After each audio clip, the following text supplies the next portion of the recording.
bad, so it's been off and on. But can you hear me clearly? Yes, sir. So we Loud can and hear clear. you. Yeah, yeah, we Yeah, I can can't hear hear you. you. Probably you can't hear me. Probably the fault is your network is bad. We can hear you, sir. So we We can hear can hear you. you. Yeah, we can hear Sorry. you. We can hear you, No, sir. Why is the thing not clear? it's all The right. volume is not out. I'm not hearing what it's. All right. So once again, this is SWPCE 602, Professional Ethics and Accountability. And like you all know, I'm taking this course alongside with my senior colleague, Dr. Olawale Atere. So in our The last first one is this is about. meeting, in our last class, we were able to do something, although network did not allow us to achieve much. But prior to our last class, we talked about the core components of social work, and we're able to exhaustively explain what uh, what constitutes these core components of social work, which has to do with about 6 basic values of social work, namely service, social justice, service to humanity, social justice, dignity and worth of a person, importance of human relationships, integrity and competence. So we were able to establish the fact that for us to justify the fact that we are doing social work, our practice must fall, our engagement with our clients must fall within the these 6 core values that found that constitute the foundational cornerstone, the foundations of social work.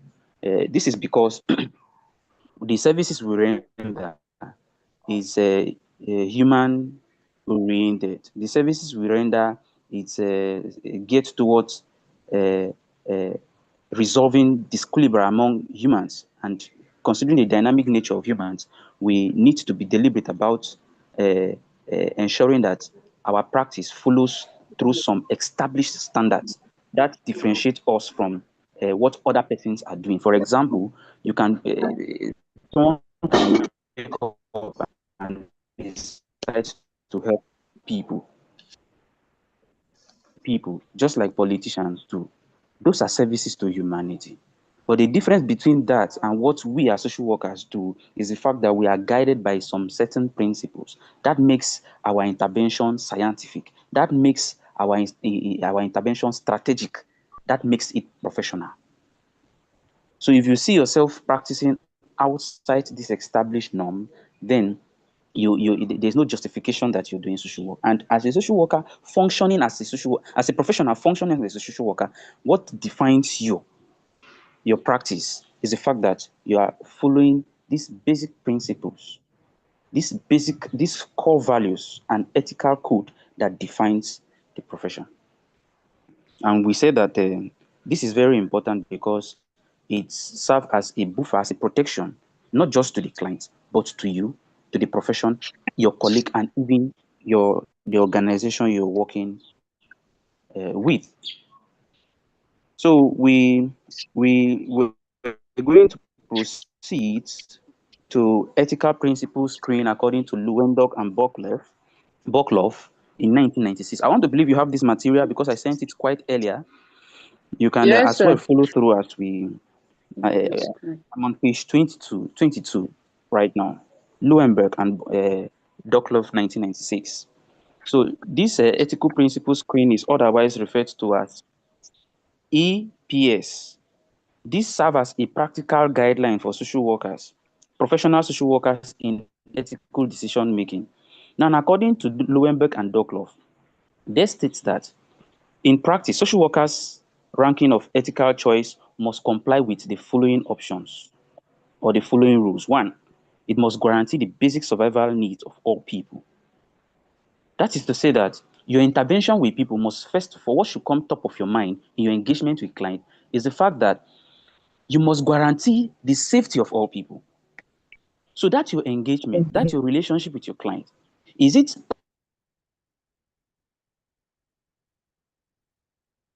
predisposing or is it going to expose them to further harm? Now, I used to use, I normally use this scenario to end the road and you see a baby running to you. is running to you crying. You notice that someone, maybe the mother or the father, is chasing this baby with a cane. And this baby is coming to you because the baby wants to seek solace, protection in you, from you, right? All you're expected to do is to hold the baby and plead with the mom not to continue to beat the child. That is you protecting the child from being assessed by the harm that was chasing the child. Now, in a similar way, in our relationship with our clients, client comes to us because they are going through a lot. They are experiencing difficulties, challenges in their private lives. And it's expected that just like that child, the client, from the problem, having access to that client. That is you protecting the client. So your interventions, your engagement with your client should be tailored towards protecting the client from further harm. That alone is going to foster trust. That is going to build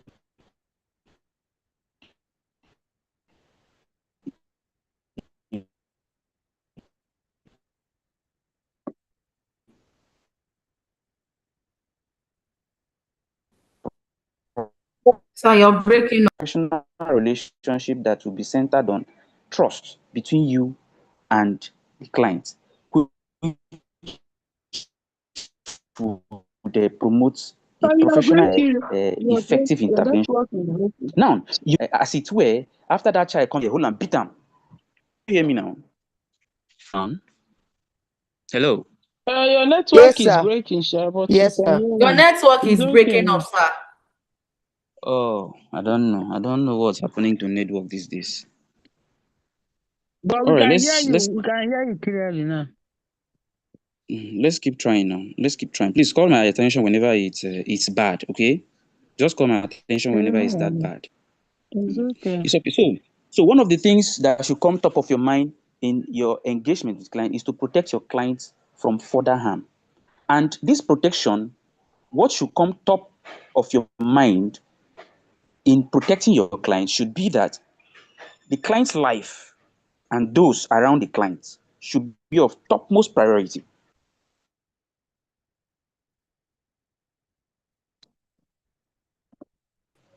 So if your client is trying to run to come and seek protection from you, and the client still wants to do that will endanger his or her life, then the principle of client self-determination no longer applies. Because as a professional, you're expected to protect the client's life in the course of that professional relationship. I don't know if that is clear. I want to believe I'm heard. Yes, sir. You're All right. listening. So, okay. So according to them, Lewinberg and Duckloff, they are saying that the protection of client's life and the life of others should take precedence, no matter what you want to achieve in your relationship with your client. That professional, if you hear me talk about relationship, I'm referring to the professional relationship between you and your client. Whatever you seek to achieve in the course of that engagement, nothing should be more important in that relationship than the protection of your client's life. So this will now guide your intervention not to take unnecessary risk with your clients. Now, I have an experience. We visited our students who are doing their field work last week, and one of the students was telling us that is it bad to pray for a client or a patient, because it was in a hospital setting. And I now asked, if in the course of prayer, not like it is bad, we all pray. We are all Christians. In fact, even pagans, people who don't believe in God, also pray, because prayer is that communication you have with whatever you consider to be of a superior being, right? So that communication between you and whatever you subject yourself to is what is considered to be prayer.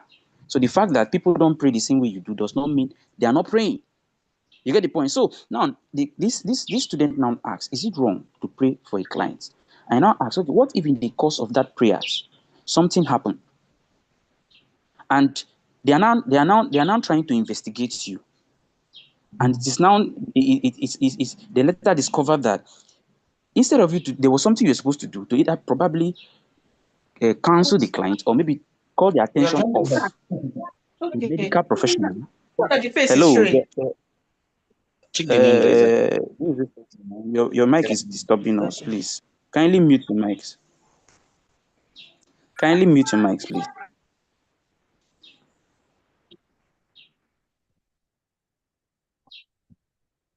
Can you hear me? Please, can I be here? Yes, we can hear you. Yes, sir. Okay. Yes, sir. Okay, please, if you're not speaking, just mute your mic because the background noise is distracting us here. All right. So I now asked, what if in the course of praying, something now happened to the client? Probably the client dies.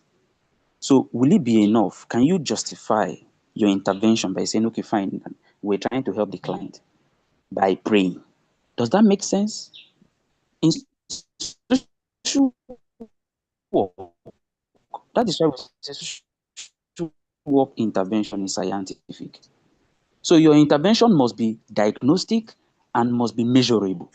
So once your intervention are not measurable, cannot be diagnosed, then you're doing there's a total fallout. You get the point. And there are some things you need to be careful as you notice that there are 10 times your client might even ask for this. But then before you even go as far as will I say listening or acting in line with what the client wants, they need to always getting a consent. And sometimes verbal consent is not enough. There must be written consent to document your engagement. Now, let's proceed to the second point. According to Lewinburg and Dokloff, apart from the protection of client's life and those around the client, the professional, the worker, the social worker must promote equitable and equal accessible opportunities for all people. So the fact that you're trying to address a problem, you should not go as far as creating another problem. This reminds me of what my professor used to tell me some time ago. That, okay, fine, in African society, we are clamoring that, okay, fine,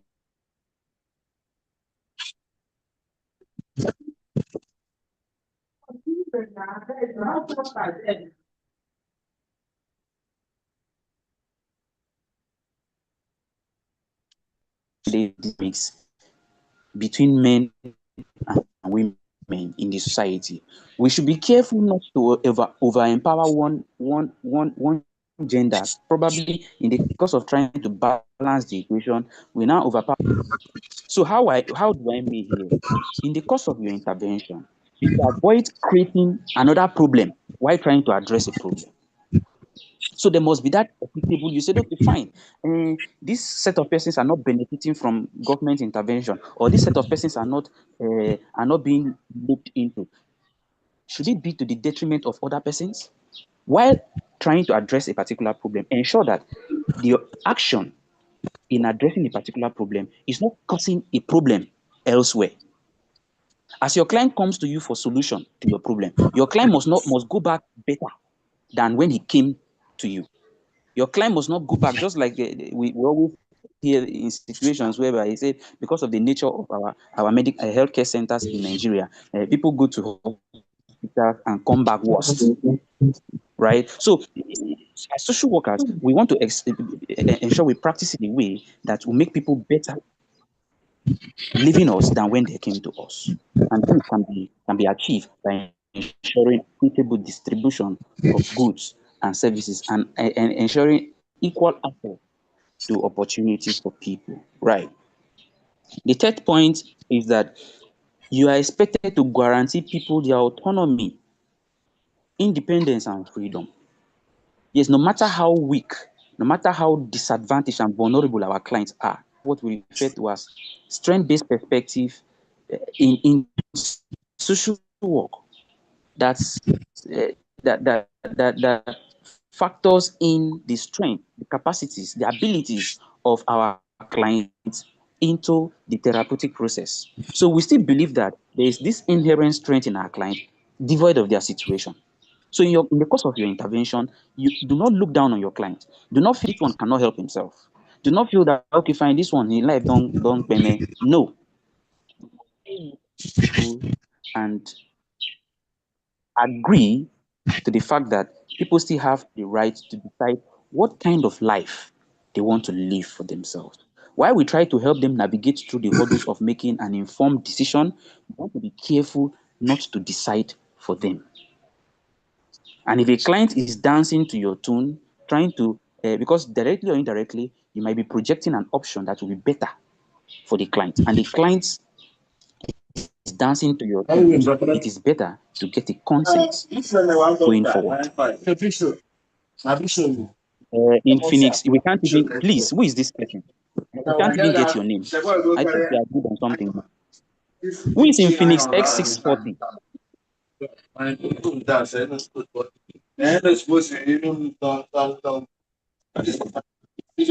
should meet the person now.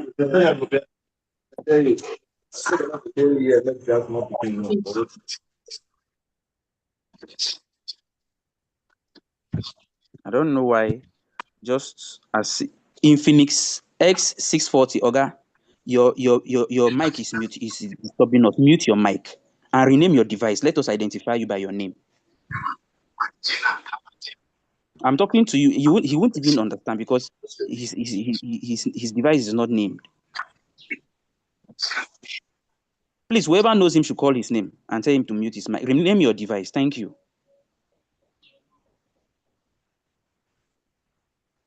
All right. The fourth point is ensuring the least harm or repairable harm to people.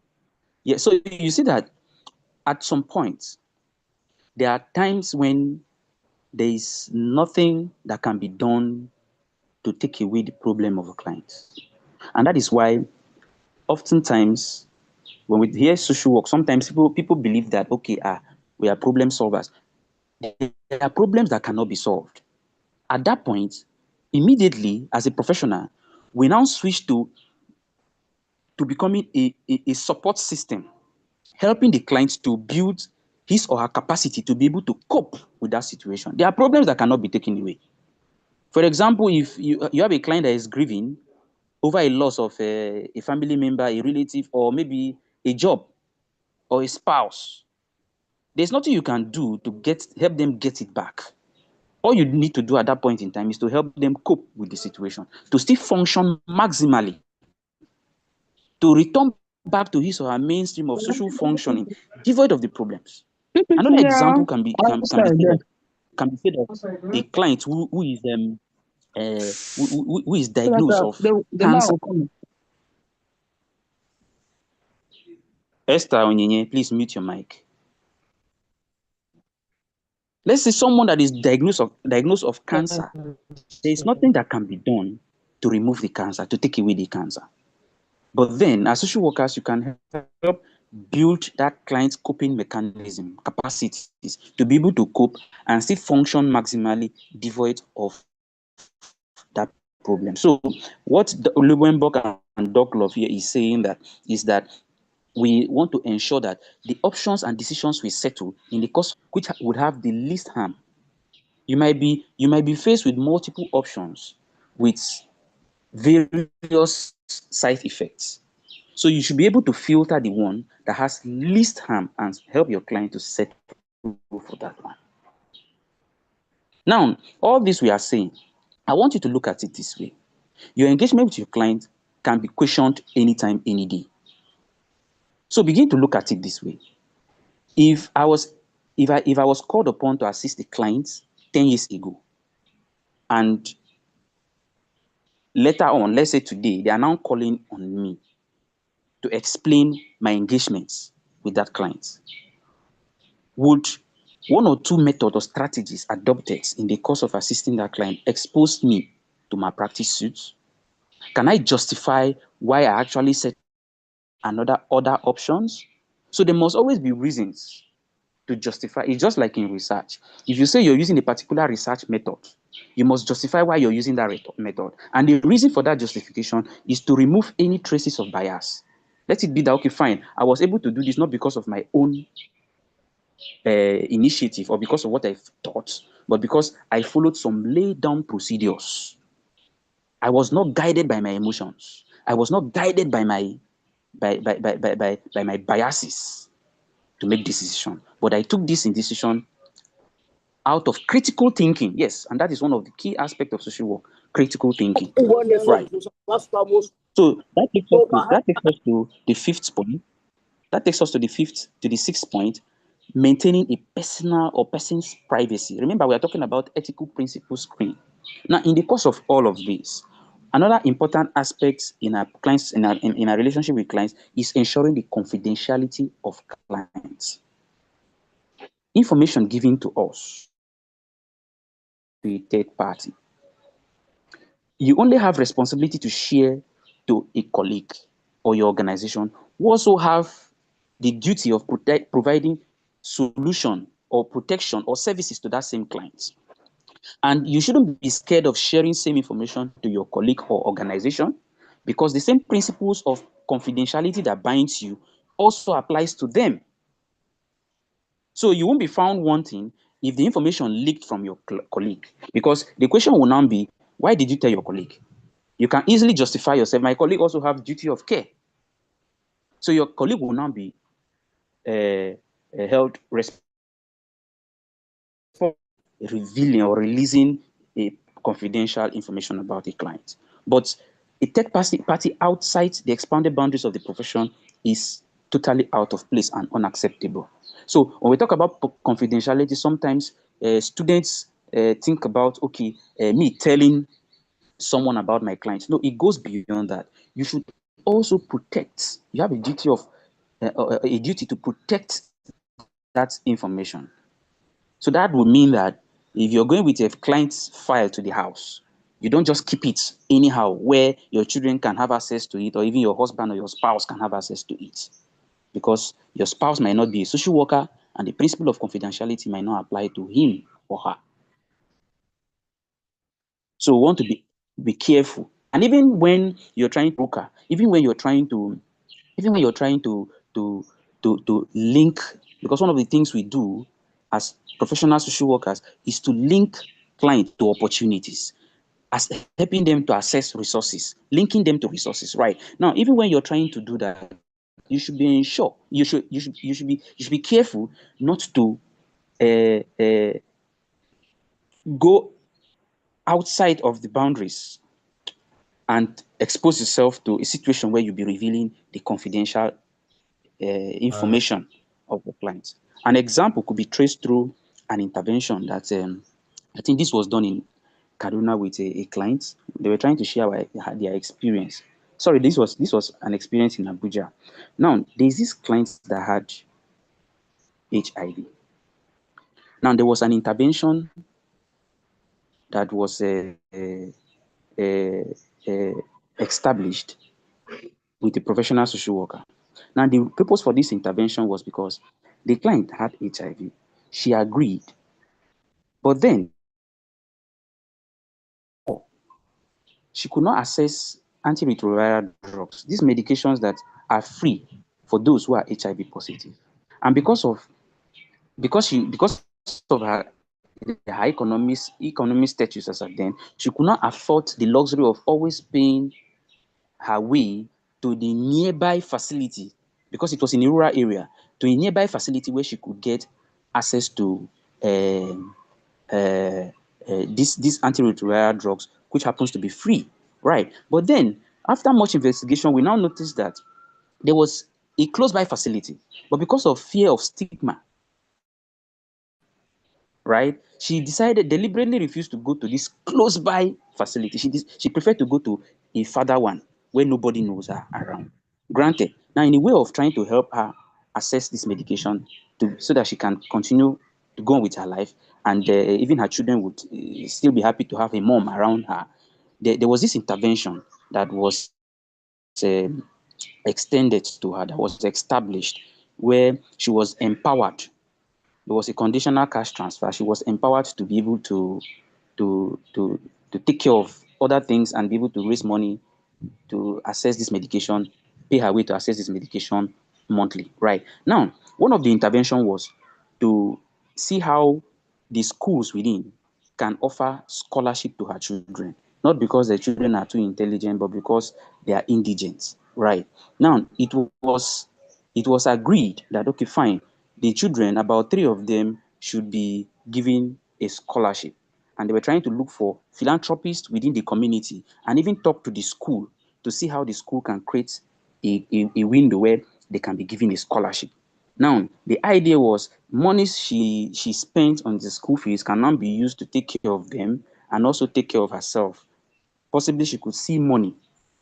Now, in the course of doing that, she raised a very serious concern that please, these philanthropists will be coming from the community.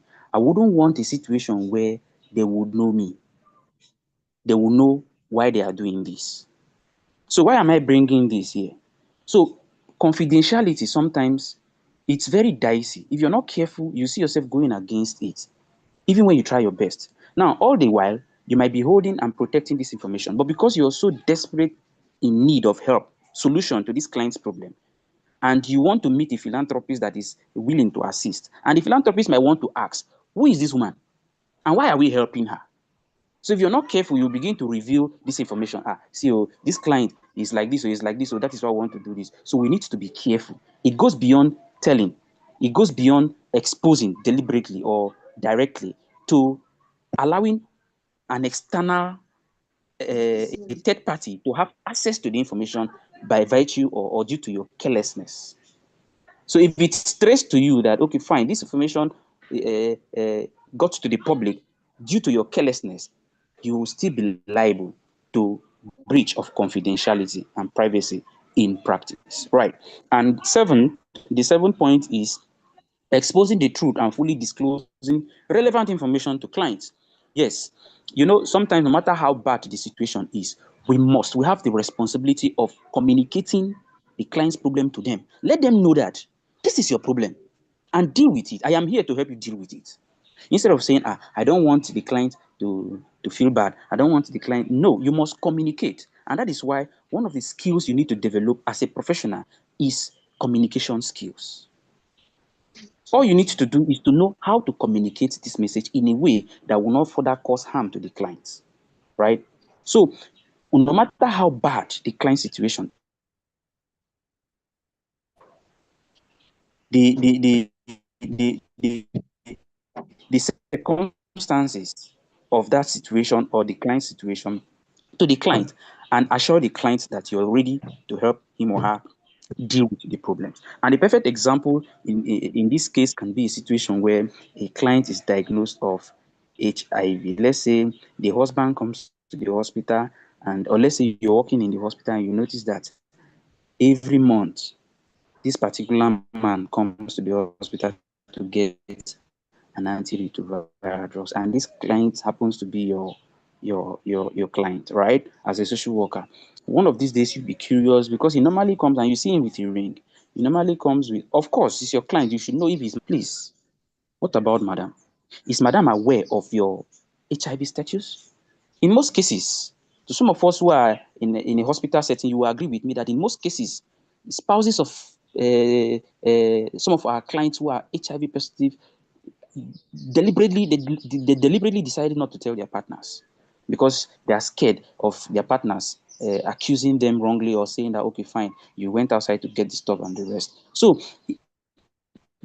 by so doing, if you're holding so tight to confidentiality, you won't be protecting the life of that your client's partner, which will now go against the fair with guaranteeing the survival needs of your client and those around your client. So you now see that to some extent, or to there are levels to this to the application of these principles in practice. There are exceptions to these principles. So by the time you talk to your client, you tell your client the need to reveal the same his or her status to her partner, to his partner, you're protecting the partner's life. That is to say, you're protecting the life of those around the clients. So you have that responsibility and you have that duty, right? So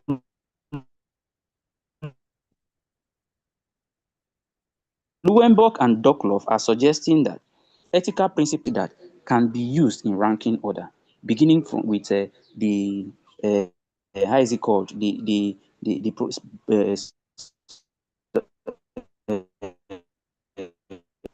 uh, protection of guaranteeing the basic survival of our clients' needs and those around our clients, to protecting or promoting equitable distribution of goods and services, to guaranteeing their autonomy and independence of freedom, to ensuring least harm, to promoting better quality of life, and to maintain privacy, and also exposing vital information to the client,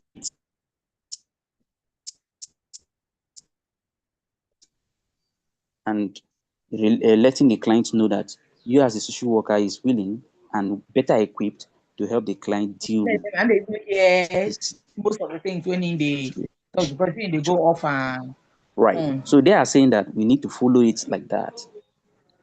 If you like this one now, They are also suggesting that by way of their ethical rules, ethical principles screen, that the code of ethics should be examined early in the course of ethical dilemma. So it is not until after intervention.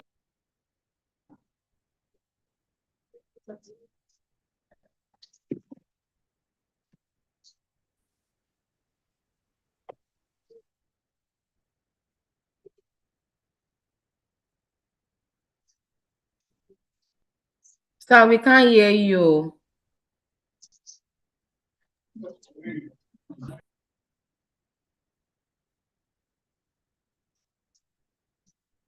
no, So we can't hear you.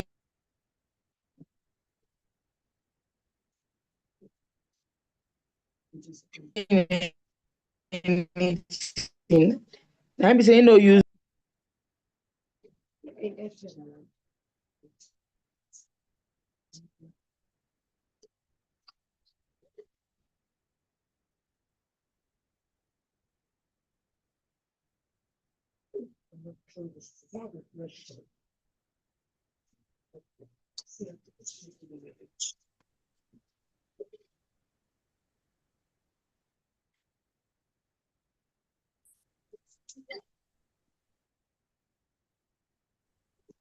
I don't know if I'm the only one, but I can't Are hear you still anything. there?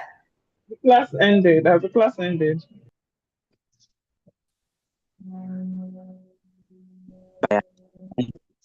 Might be trying to reconnect with us back. I think that's the problem.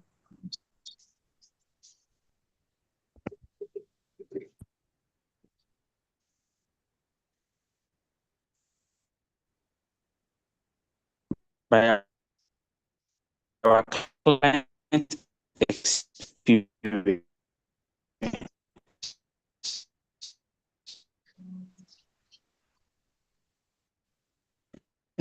experiences, right?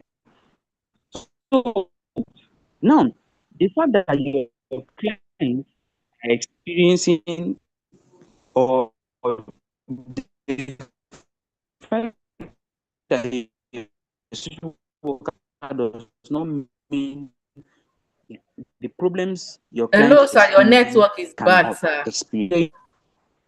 So X-raying this ethical intervention will help, we will refer to as self-aware, that are coded to these rules. Breaking, because it's possible it might be coming from your end.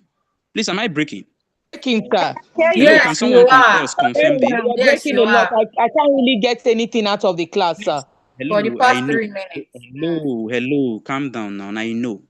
I know, but I'm trying to I'm trying to resolve a problem or identify a problem here. It is possible the Okay. problem is from your side. Let's confirm if others are also experiencing the same problem. That's my It's point. clearer now, but before it was bad, but it's Oh, clearer. yes, it's Oh, clearer now. it's Sir, it's okay. not clear from my end. It's okay. All right. Let's proceed, please. All right. So their second suggestion is that the ethical codes must be adhered to where applicable. Sir, please, Like I'm requesting. If it's not being repeated. Yes, sir. you say what? I didn't get that. What did you say? Hello.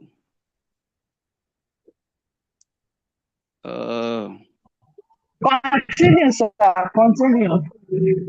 Someone was trying to make a suggestion, or someone is trying to make a suggestion. I didn't hear the person clearly.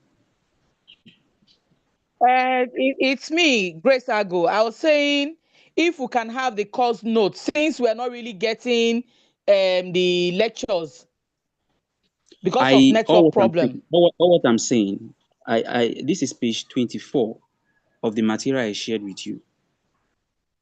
So it's on the platform. You can download it, please.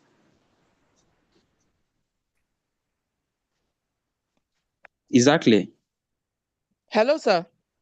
Did you get that? Because like now, even as you're responding to me, I didn't get to hear anything you were saying Yes, to sir, me. we can hear you No, clearly. sir. I didn't hear anything you said to We me. can hear you clearly. I think it's your network, ma'am. Hi. Sir, we can Network. hear you clearly. Not hearing you, sir. Okay.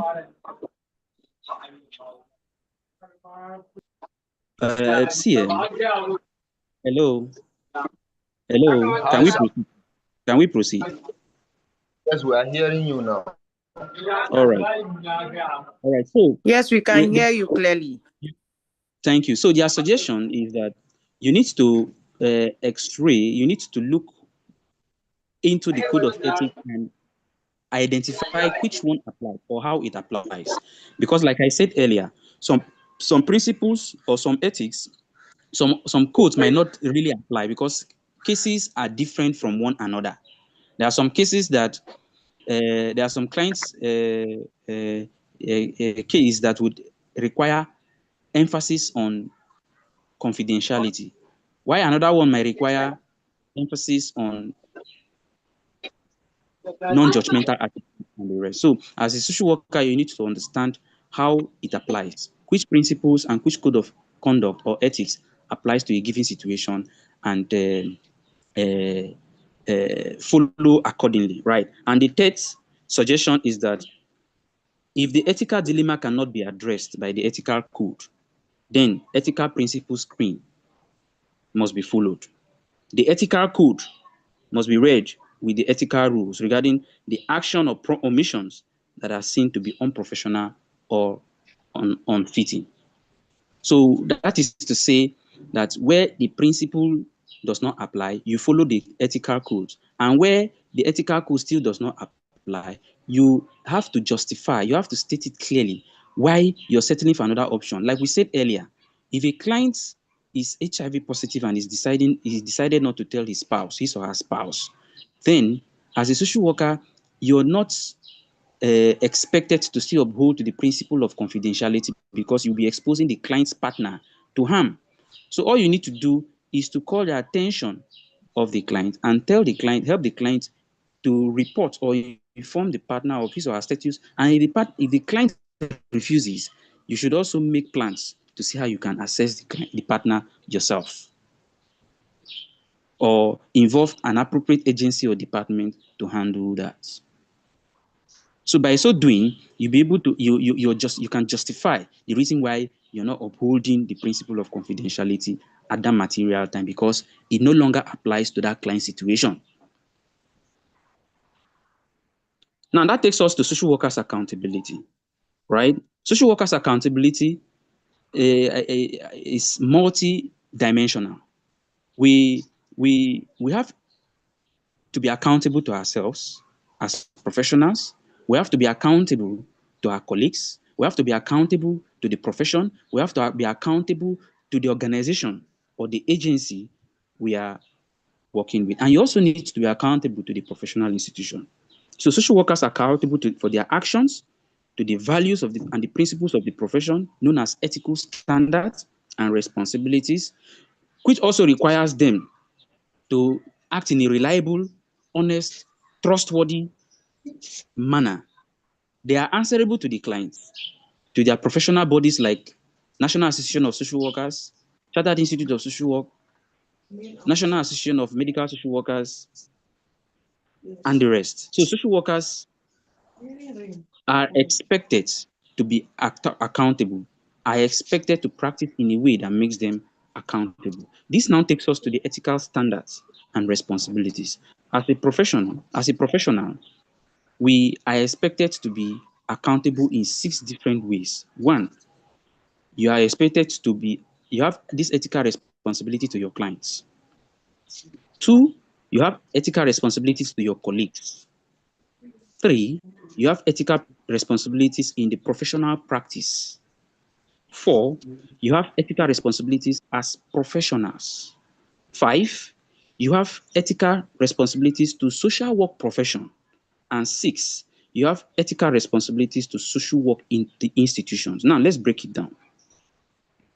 For ethical responsibilities to clients, the following are the ethical responsibilities or expectations you have. 1, you must act responsibly and you must be show commitment to your clients.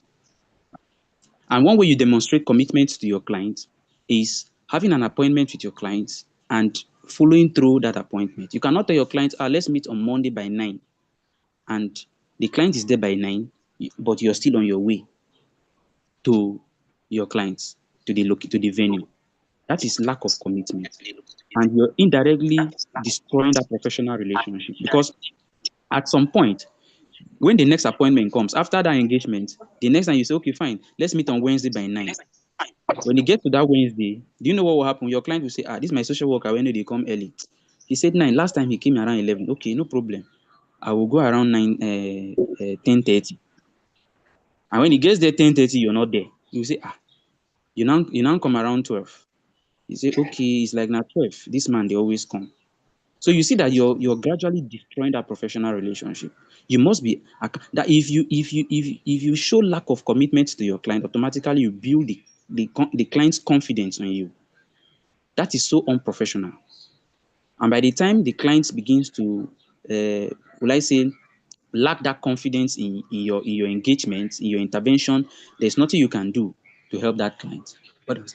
There's nothing you can do to help that client. In our professional relationship, our client is expected to see us not as a God, not as a Lord, but as a very powerful, influential figure, a respectable one, and a professional one at that. In fact, we are expected to be a model to follow. So in this case, it is better for you to be there even before your clients. Earlier on in class, I noticed I was in class, but most of you came early and were complaining that with this class, I deliberately kept quiet because I needed more persons to join the class. So whatever you do in your engagement, try to see how you can always demonstrate your competence or your commitment to your client by always being punctual to appointment and be responsible in your engagement with your client. Another ways you can demonstrate your commitment and responsibility to client, or your responsibilities to client, rather ethical responsibility to client, is to get informed consent.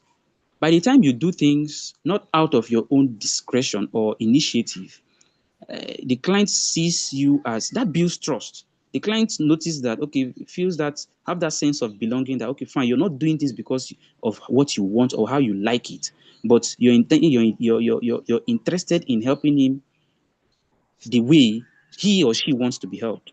For example, the client wants to do something and you're getting a consent.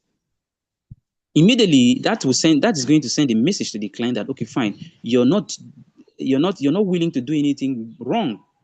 Because if you're doing anything wrong, you won't seek for a consent. For example, if you want to take advantage of your client, you want to steal from your client, or you want to engage in shady deals with your client, you won't record that conversation, you won't record that engagement. So by the time you try to get informed consent from your superior, from the client, and even from the profession, it will send a message that yes, you're demonstrating ethical responsibility to your client. And confidentiality and privacy, like we said earlier, can never be overemphasized. You want to know that you have the ethical responsibility to protect the client's information, privacy at all times, no matter who, no matter when, no matter how, right? You also have the responsibility of maintaining records. Yes, one of the things we do, and that we want to consider to be a norm in the social work space is the abilities or the need to always take record. No matter what you do with your client, as far as it's within the professional relationship or practice space, we want to take record of that engagement. We want to take record of that intervention. If a client calls you outside of your normal engagement hour, as far as that professional relationship and that intervention or engagement is still active, please take record of that intervention or that engagement. Let's say you're supposed to see your client on Monday, right? And you fixed that appointment yesterday, Friday. Today is Saturday. Your client calls you to assist him or her in making a particular decision. You're not in the office. When you get to the office, make sure you record that engagement. Yes, make sure you record.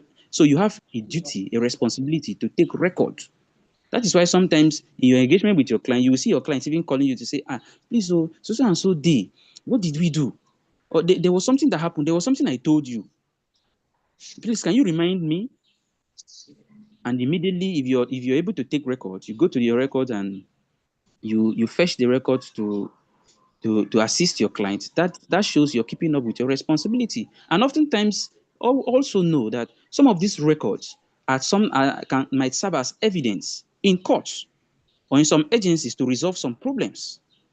So by the time your client is trying to address a particular problem in court and you're there to assist with some evidences by virtue of the records you're able to keep, that shows you're keeping up with your ethical responsibility. In fact, that goes to demonstrate your level of professionalism and your responsibility, right? Now, physical contact and sexual relationships is another relationship responsibility you have with your client. Yes, you need to be careful not to establish a physical contact. For example, there are some of us that knows how to talk. We can't talk without touching people, or we can't laugh without touching people. In a professional space, you should be careful of how you express your emotions, not to avoid sending a wrong message. Yes, especially to the ladies, oftentimes they can be very emotional. You can imagine a lady that is having a family dysfunction, a problem with the husband, and is coming to a social worker who is a male, and the way you speak calmly, even under provocation, might even make the lady who comes to you for help begin to feel like, I wish my husband talks or speaks this way. So you want to be careful not to be sending a message. So this will mean establishing a clear communication boundaries and physical contact. The world is dynamic. Oftentimes, we might let our guard down by saying, okay, fine, after I'm not dealing with a woman, my client is a guy, then I can touch my client while talking to my client. You need to be careful. A lot of persons out there are into same-sex practice. So could it be that in the course of talking to your client and you're touching to your client, you'll be sending a wrong message that your client might go back home and begin to think that, does it mean this my social worker is also a gay like me? It's like he noticed I am a gay. That is why he's touching me provocatively or sexually. And before you know, he might begin to make advances. So what's the bottom line? You have a responsibility of care to keep, or ethical responsibility to your colleague or your client to keep the professional space professional. It's not wrong to laugh with your client. It's not wrong to emotionally uplift your client from time to time by introducing some comic reliefs. But then touching your clients in the course of, or allowing your client to touch you in the course of a professional relationship or engagement is totally out of place. That will be sending a wrong signal that might destroy the purpose of that professional relationship. You might be touching today, and tomorrow, that same client will say, I like the way this guy was touching me, or I like the way this lady was talking to me yesterday. The client's mind will now be shifting from how the problem can be solved to, let me go and see. I like whenever I'm talking to this man or whenever I'm talking to this lady, I feel happy. You now see that the problem is there. In social work, there's what we refer to as disenfranchised grief, delayed grief. That problem has not been resolved. It's there. And such problems can be likened to a time bomb. Now, because of you practicing engaging in an unprofessional conduct or engaging your client in a way that can be considered to be unprofessional, your client is now trying to numb the aspect of the problem that made him or her come to you in the first place. He's now pursuing another interest. He's now he or she is now wanting to fill a gap. So your next engagement, you will see yourself talking about another thing, probably about your relationships, instead of the problem that made the clients to come to you in the first place. So that is why it is good for us to be careful to maintain the professional space in the course of our professional engagement, right? Interruption of services, yes. Our clients have the right to access us or to have access to us in the course of professional relationship. So if you have an engagement with your client, we know that due to life contingencies, nothing is promised. If you have an appointment with your client on Monday by 10 p.m., something can happen. But if it's something that is not going or does not take your life unexpectedly, you are expected to communicate to your client the reason why you cannot meet up with your client at a particular, at an agreed upon time. You must communicate your client early enough, not when your client is there already. You must communicate to your client early enough the reason why you won't be able to make it. And remember, I said, if the situation or the emergency is not the one that takes your life, or is not going to take your life unexpectedly, right? You should be able to communicate to your client. And if you feel that there is need for your client to be referred to another agency, or you need someone else to come in and stand in for you, you need to inform the client. So before you interrupt your services, your engagement with your client, you have this ethical responsibility to inform your client and be careful not to interrupt that professional relationship. Interruption can come in any form. For example, you're married and you're having this intense conversation with your client, and your partner is calling and you're having some kind of it's not bad to have conversations with your clients or with your partner in the presence of your clients. I'm not saying you should not take your husband or your wife's call because you're with your client, but then you should be careful and be sensitive of your client's plights, right? That is you being a professional. Let's say you have this client that comes to you and is having family dysfunction, is struggling with a wife, and you're a social worker that this client has come to help resolve the family's problem. In fact, the client is even contemplating divorce. And your partner's call now enters that particular time. And that is when in your imagination, that is the best time to begin to do your lovey-dovey with your partner in the presence and to the hearing of your client. That can be considered to be an interruption because definitely he might feel targeted. Right. So we want to be careful. That is you being competent. That is you being professional. And the termination of services, yes. You know, we have a responsibility to terminate relationship. Whatever has a beginning must have an end. And termination of services should be done professionally. So you let your client know that, okay, fine, we've been engaged for past 1 month, we've been engaged for the past 2 months, for the past 3 months. There is need for us to terminate this professional relationship at this material time. Or in the long run, there will be need for us to terminate this relationship. Please, Hope Sapira, be conscious of your mic, please. Thank you. That takes us to the next ethical responsibility, which has to do with responsibility and commitment to your colleague. Yes. So as a professional, you're expected to have these responsibilities for your colleagues.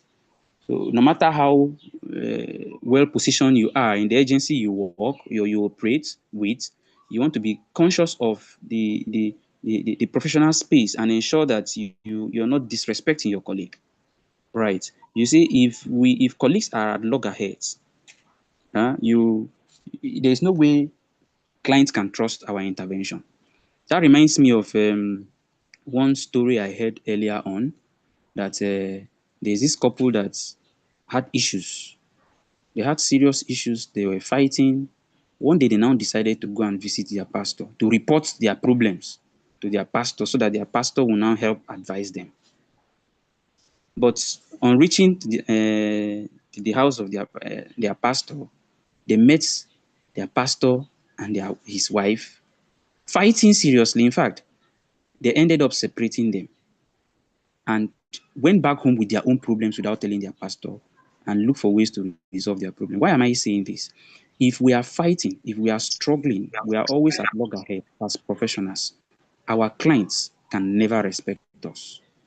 So we want to respect whether your superior. In fact, the social work profession is a profession, one of those professions that lay emphasis on respect, especially to superiors, right? And it's also expected that the superiors do not look down on those that are their subordinates. And that is why in the course of your oath taking, you'll be asked to take a bow for your senior colleagues, right? So one of the things you do to demonstrate your ethical responsibility to your colleague is to show respect to your colleague.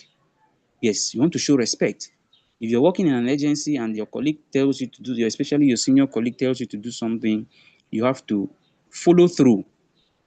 If you're in a team and the team is, the team is made up of 5 persons with a team leader, you need to demonstrate your subjection to superior authority by following the lead of the team leader. And the team leader is also expected not to take advantage of those who happens to be his or her subordinate. That is how this trust can foster, or this respect can foster trust, not just among clients, but not just among colleagues, but to clients who are also watching. Right. By the time we don't trust ourselves, we try to introduce or build a very wrong energy that is going to destroy the workspace in the long run. Imagine an agency where everybody decides to do whatever he or she likes. Definitely, the objectives and the mission of that agency can never be met. In the long run, there will be need for a total overhaul. So we want to demonstrate our responsibility to colleagues by always showing respect, devoid of our position. Now, we also have another responsibility of interdisciplinary collaboration. The social work profession is practice-based, and the practice base of social work is extremely broad. There is no aspect of human endeavor, human life that you can't find a touch of social work in it. So thinking that or believing that as a social worker you can handle every problem, it's a lie. That is you lying to yourself. And in fact, the worst part of it is that is an unprofessional conduct. A social worker who feels he can do everything because he's a social worker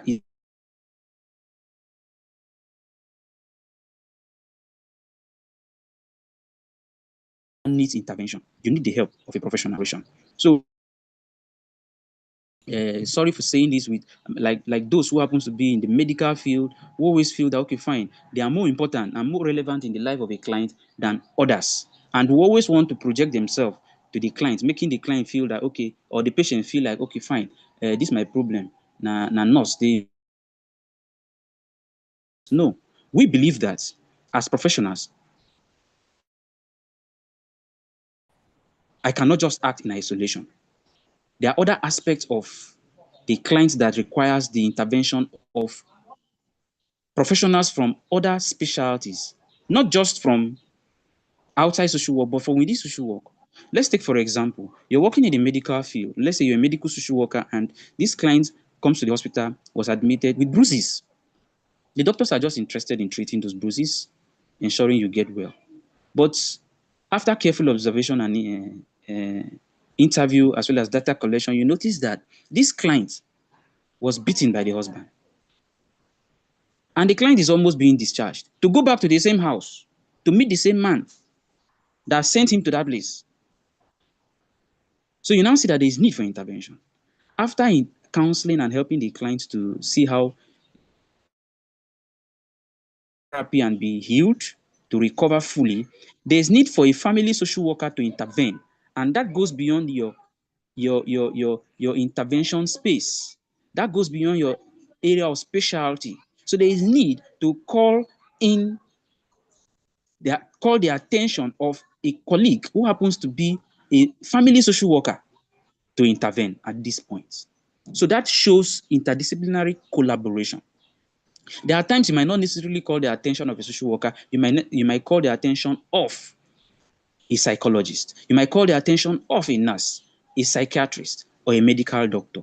Whoever you're introducing to that professional space to address the problem or the challenges of your client becomes a colleague, and there's need to respect that professional relationship. You have the ethical responsibility to show respect to your colleague. And this will avoid situations where they'll be fighting, or situations where colleagues will be arguing as to what should be done in the presence of the clients.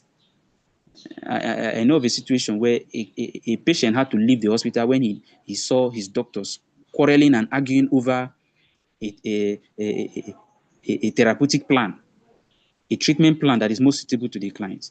And the client said, this way they fight. They can even come up before they carry me to experiment. So we want to be careful to demonstrate our responsibility for colleagues by showing respect for our colleagues, and also demonstrate our responsibility to our colleagues by respecting or following interdisciplinary collaborations, right? And you know, another thing important, especially where one or two persons or more than one persons are existing in a space, right? Nobody is perfect. So whenever there are two persons in a particular place, there's bound to be friction. Yes, there's bound to be friction.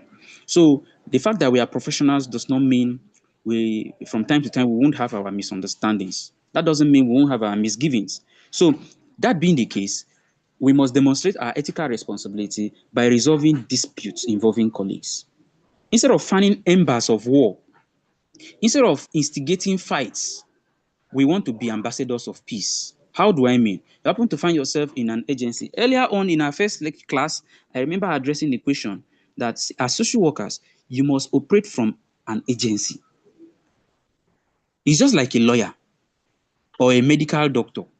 You have to operate. I've not seen a medical doctor operating from, he's attached. You must be attached to, once you, as a social worker, you begin to operate independently, it raises question. You must be traced. Okay, you're a social worker, you're a doctor, okay, which chambers as a lawyer? Which chambers are you associated with? So if you feel you want to engage in a private practice, then you must register your NGO. Yes, as a matter of necessity. So if you happen to find yourself in an agency or in your organization where you have other colleagues, your place of work is not a place of fights. It's not a place where you go to make unnecessary friendship or so. So do not go there and be gathering enemies or begin to feel like, okay, fine, this one should be this one. If colleagues are having issues, try to settle them. If you cannot, avoid escalating the problem or making the matter worse. That will be so unprofessional. That is what we are trying to say. And mind you, all this ethical responsibility going against these ethical responsibilities can expose us to malpractice suits. A situation where our licenses can be withdrawn. We can even serve jail term. Let's assume you happen to be in an agency and your colleague are fighting. And instead of trying to resolve that problem, you are instigating the problem. If after investigation, it's been discovered that you're part of that problem, you'll be found wanting. You'll be liable. And no matter the cause of that problem, or let's say the result of that problem, you'll be considered to be an accomplice. So that is why we need to act professionally. We need to be smart. We need to be careful. And we need to engage in wise conduct, right? Another ways we can demonstrate our competence is in competence and impairment of colleagues. Incompetence and impairment of colleagues. Yes. If a colleague is practicing in a way that is not correct, it would be wrong to correct that colleague in front of a client. So we can talk to the colleague in private, excuse the colleague and say, the way you're going about this is wrong. Okay, you want to see your client. You're a female social worker and your client is a male social worker. And you're putting on a bomb shot or a mini skirt, and you know that you're supposed to counsel your client, and as a social worker, you know the environment, how the counseling session is supposed to be like. It's supposed to be a very private space, and you're going to a very private space with a client dressed this way. So a social worker can quickly call the colleague by the corner and say, no, it won't be right to engage your colleague dressed this way. Or let's say your colleague is sick and cannot take up an assignment with the client. You should be able to step up or step in to handle this, to step in and stand in for your client, so that in a way the client will not even feel the absence of your colleague. Not necessarily taking the client away from your colleague, but to help fill the space pending when your client will be better fit to come back and resume engagements. Yes, we don't want to take joy, or we don't want to find joy in rubbishing our clients or colleagues in presence of our clients.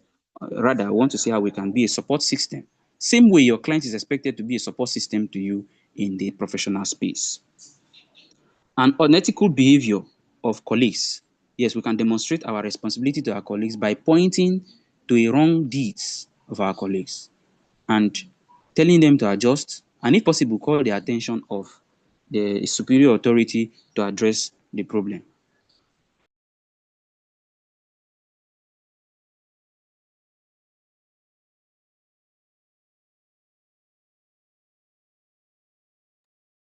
So that takes us to the next one, referral for services and consultations.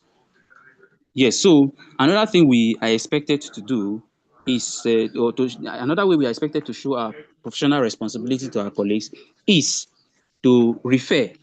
Yes, we want to refer. Like I said earlier, we as social workers, we should not use our client situation to experiment or to demonstrate our competence or our level of. In fact, in social work, your level of competence can be traced through your ability to make referrals, because making referrals too is not easy. That means you know your client's problem, you're able to diagnose it properly and identify who is in a better position to address it. That alone is a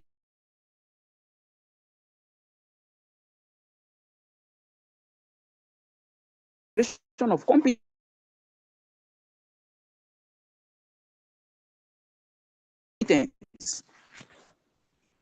Although oftentimes we look down on that, but it's very a social worker to be able to diagnose a client's problem and help the client seek help from the appropriate agency. That makes you a competent professional social worker, right? So we must demonstrate our responsibility to colleagues by being able to make referrals and consultation. And lastly, on the no need or no situation where you're harassing as a superior, you're harassing your subordinates of sexual engagement or trying to have any sexual contact with your colleague, that will expose you to malpractice suit. Please, be you a subordinate or be you the superior, you should keep the professional space professional. Do not engage. Remember, let's assume you're the boss or you're the team leader of a particular group, and you have engagement tomorrow, and there's this lady in your team or there's this guy in your team that you're having sexual relationship with. You cannot give that person instruction because you've soiled that professional relationship. Don't be surprised if you tell others to come 9, that person might come 12 and you won't do anything. Talk now. She will tell you, I woke up from your house now. When you left the house, why didn't you carry me along? And others will begin to wonder, so as we dismiss, they go work, our separate houses, when they go the same place. So that would soil, that would destroy the professional relationship. So we need to be careful to avoid things of this nature. Okay. Now, that takes us to the next responsibility, which has to do with. But before we proceed, I would like to take questions from you. So far, so good. We've been able to spend over 1 hour, 10 minutes to talk about the ethical principles screen by Lewinberg and Dokloff, 1996, and also the procedures on how to apply ethical codes and how to screen it to ensure that it applies to the situation at hand and to the ethical responsibilities. At this point, I would like to entertain, or I would like you to entertain me with your questions going forward before we proceed. Let's be sure that knowledge is being passed.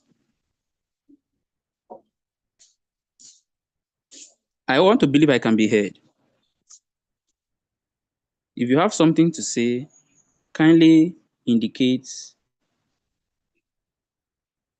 and I would let you speak.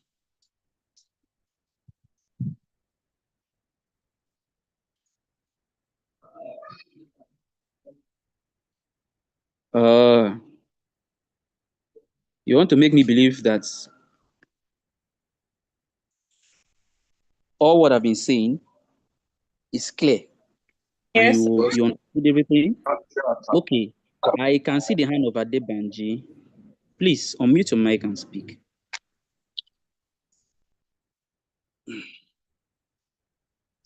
Good afternoon, sir. Good Sorry, afternoon. please, I want you, well done, sir. Please, sir, I want you to kindly expatiate more on the ethical responsibility of social work institution. Okay. I didn't get that. You said we should do what? Expatiate more on it. I don't really get the explanation on the ethical responsibility of social work institutions. You are talking about the responsibilities The responsibility of social of work social profession? work institutions.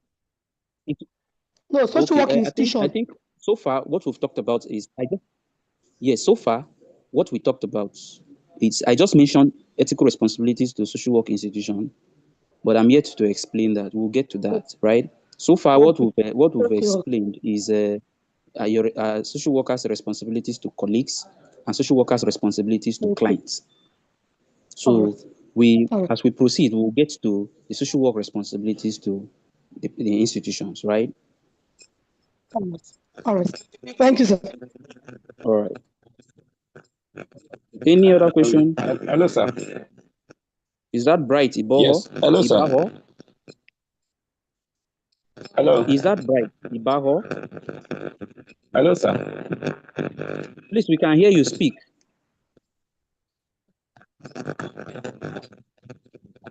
Hello. Network is fluctuating, sir. Yes. Can you hear me now, sir?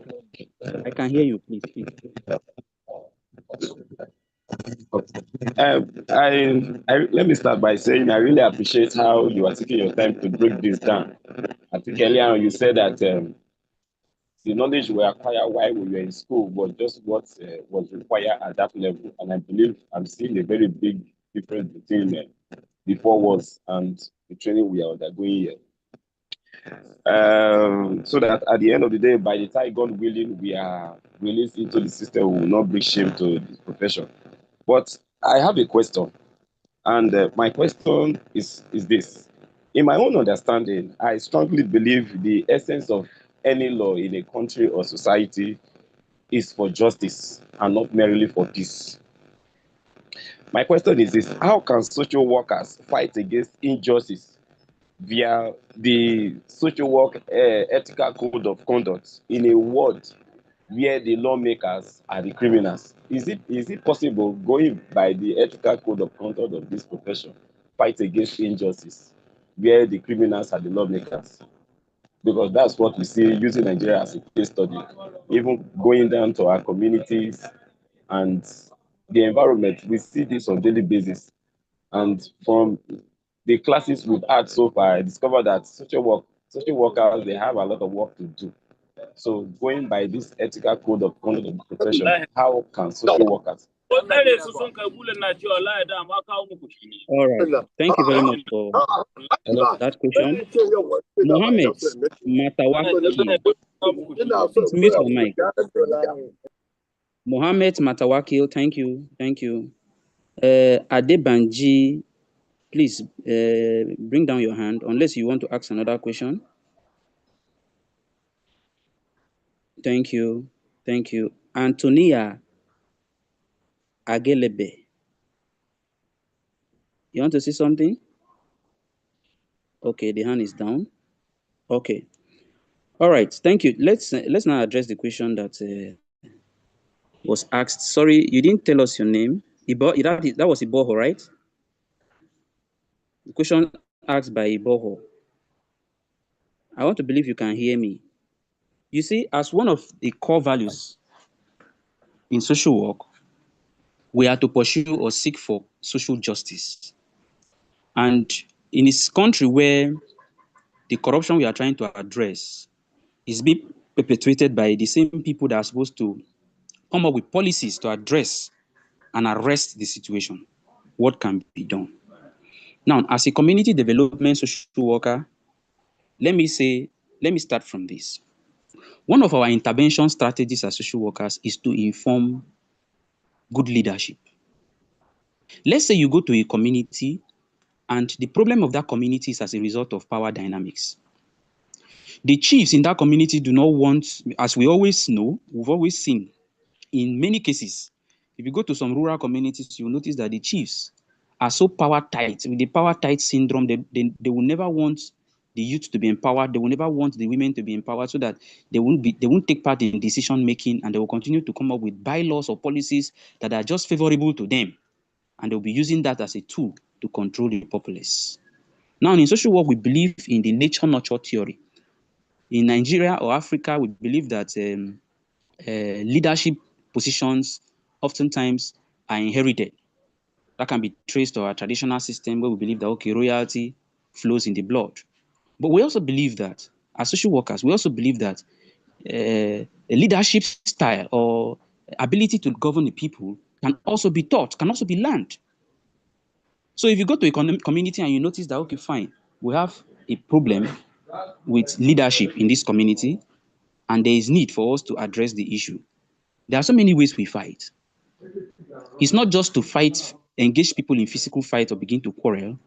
You can start by trying to encourage people, intelligent members of that community, to be interested in taking up leadership position.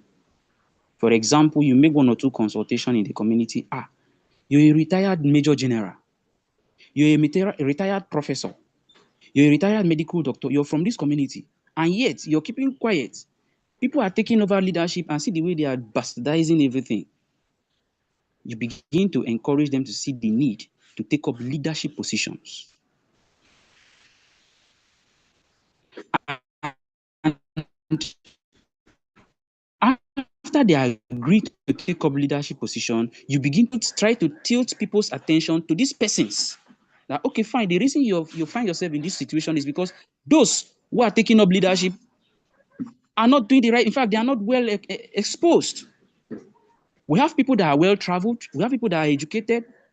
We have people with good leadership skills. In fact, by virtue of their role engagement, in the course of them carrying out their responsibilities during their active service years, there are traces of accountability.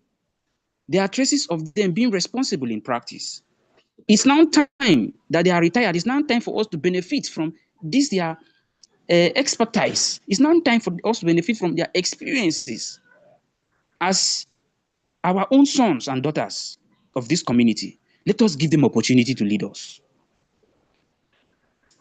So you see that by so doing, as a social worker, you're beginning to conscientize the people to see the need, not just to leverage on the traditional idea of fetching their leaders from one particular family lineage, because it is believed that royalty flows in the blood. And because this family lineage believe that, okay, fine, since it's their thing, anybody can take up that leadership position and begin to misbehave. So gradually, directly or indirectly, you're beginning to rewrite history and begin to inform deliberate and intentional leaders that would right the wrong. Now, this is at community level that can also be replicated at the national and even state level. Now, in further addressing your concerns, you see that as social workers, we are expected to be grassrooters.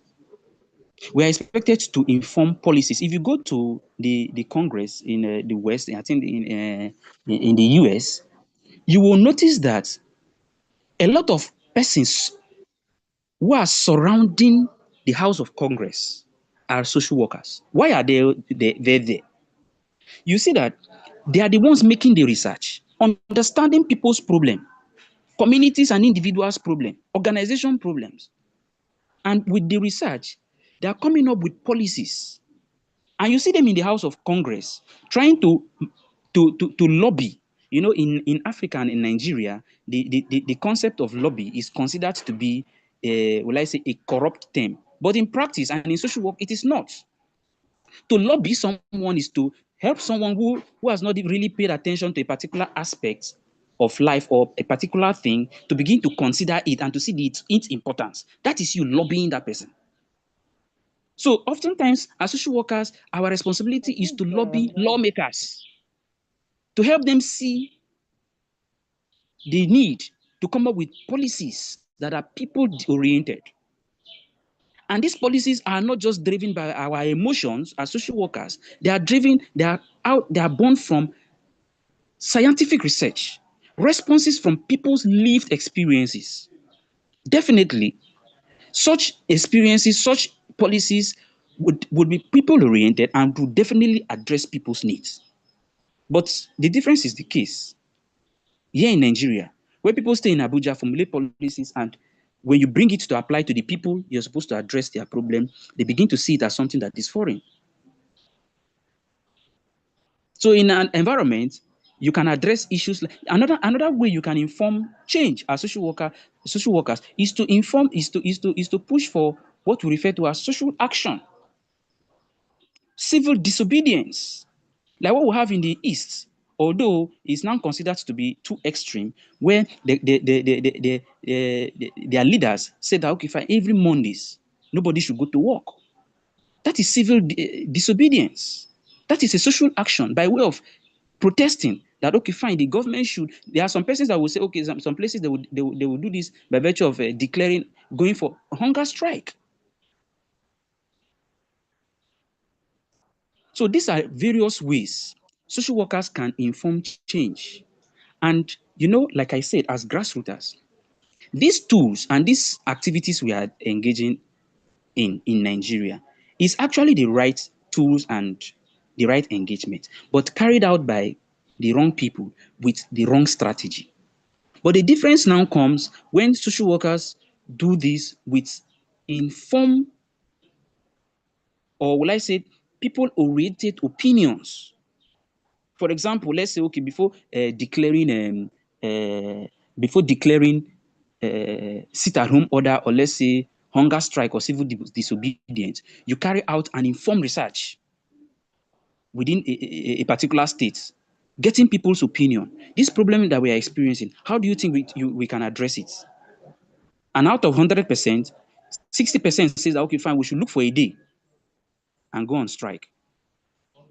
Or we should look for a day and go on lock the markets.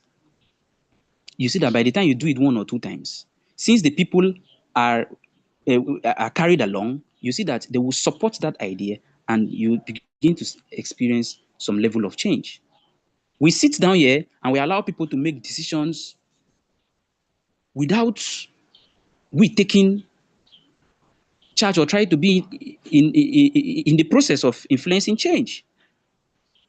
We hear of public hearings as social workers, and yet we are not interested in attending public hearings. How are we going to inform change? So you see, the question you ask, my dear friend, still boils down, still bounce back to us as social workers. Hence the need for this training. And we are saying that as social workers, there is need for us to stamp our feet.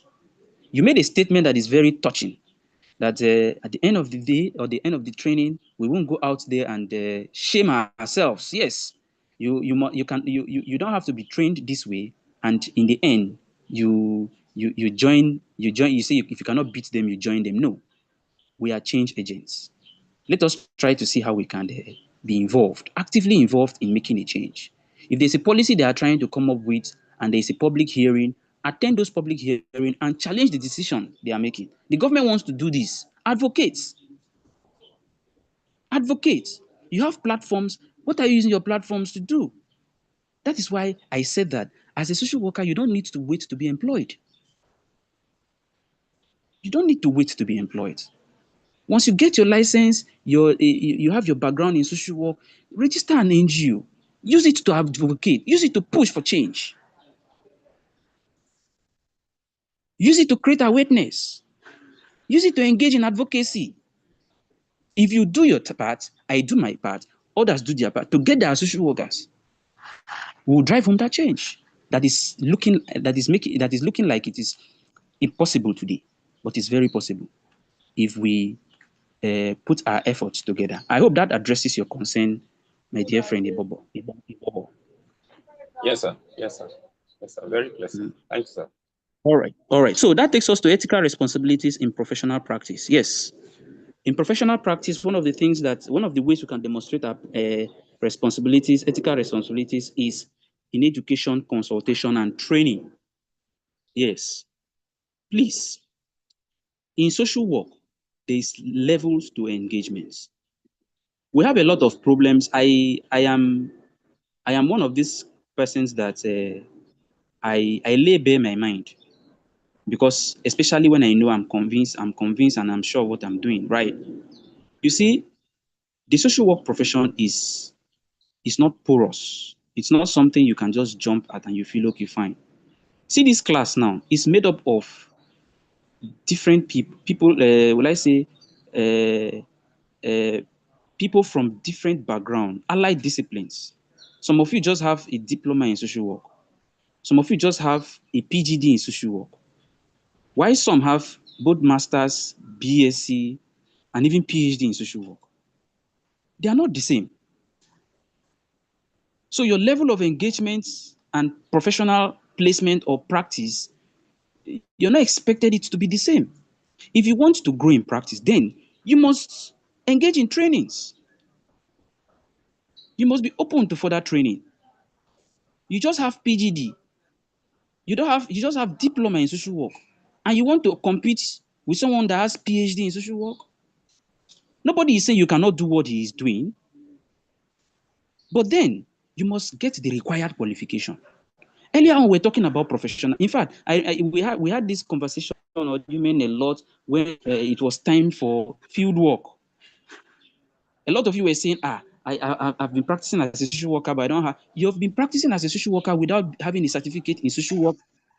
Does that answer the question in the first place? That addresses the question. That means you've been acting in, will I say, you've not been acting as a social worker, even though you've been doing a social work related profession, engaging in social work related practice. So you want to be a supervisor in social work agency, you want to be a team leader in social work agency, engage in trainings. That would be you demonstrating your ethical responsibility in the profession. Not you having limited qualification in the profession and you want to take up sound leadership position or decision-making positions. No. We believe in you. We know you can do it, but then get the requirement first. Okay? Another way you can demonstrate your ethical responsibilities to the profession is to constantly engage in performance evaluation and recommendation. It still boils down to what we said earlier. Some of you were saying, I've been working as a social worker for a very long time. I have a lot of experience. That's not enough.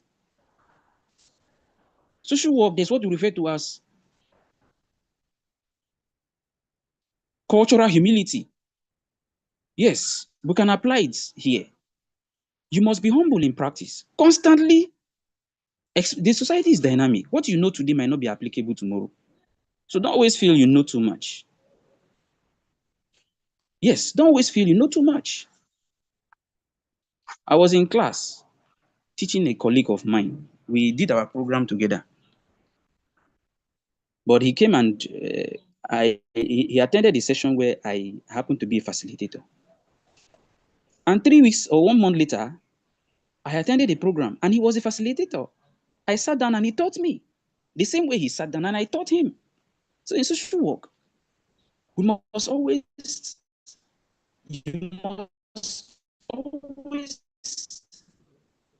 be on top of your game.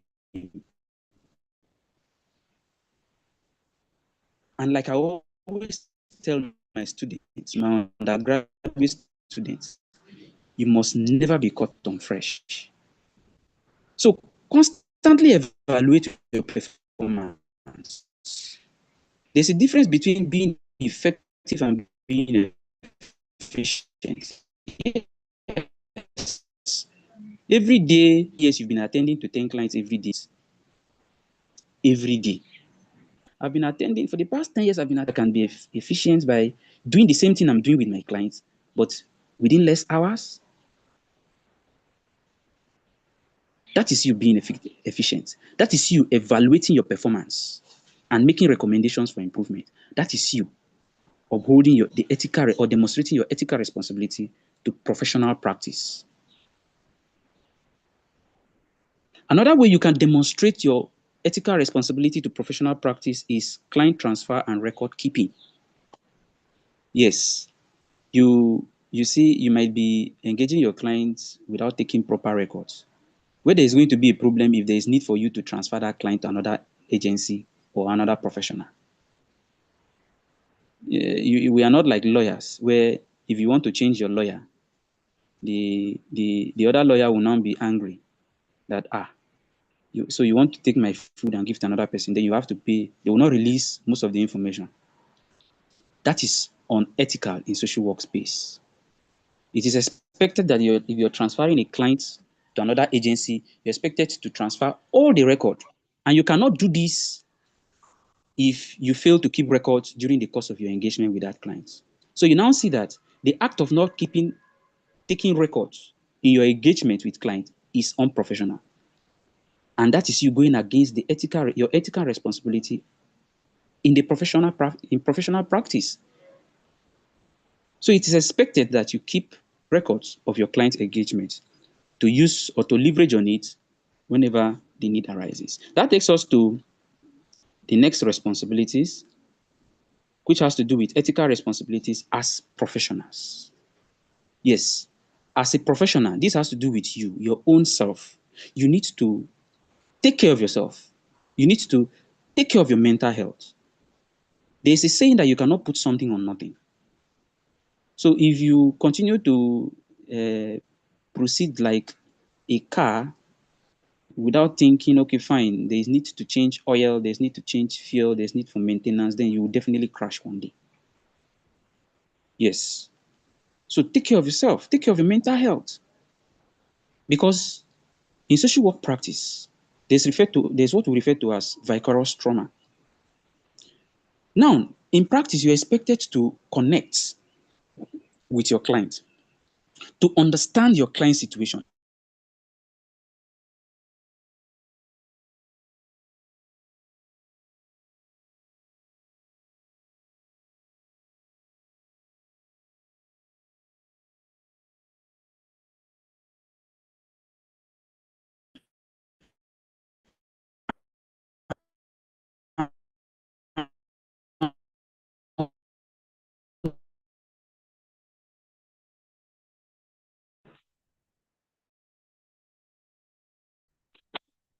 Hello? Can I be heard now? Yes, sir. We can hear you. Can you hear me? Can you hear me now? Yes. Hello? Yes, we can hear you. We can hear you. Okay. We can hear you. So, sorry, I had a call. All right, so Okay. that takes us to what we've been saying now, your ethical responsibilities to